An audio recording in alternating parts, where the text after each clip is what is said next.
January is National Blood Donor Month. One Low Country mother is speaking out after her family was saved thanks to blood donations. News 2's Antonio Stinson has the details. A family told me their lives changed forever after a health scare, and now they're using that moment to help others.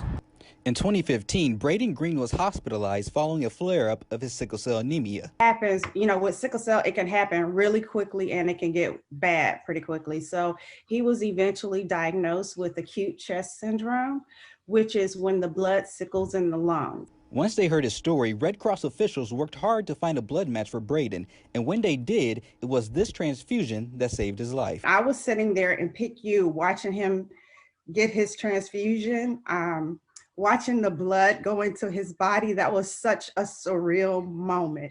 Sickle cell anemia is a disease that attacks and misshapens the red blood cells and is more prominent in African Americans.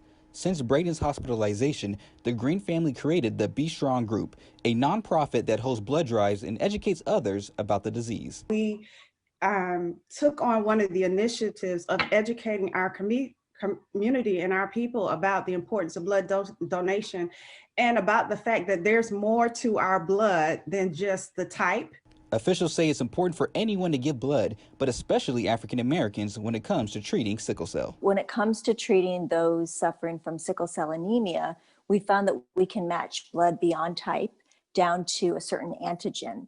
And it turns out that 33% of African American donors have this antigen in their blood, and almost 0% of Caucasian donors have the antigen. If you're interested in attending a blood drive, Red Cross officials suggest you set up an appointment ahead of time to help them keep appointments spread out and ensure a safe blood donation. Reporting from Mount Pleasant, Antonio Stinson, Count on 2.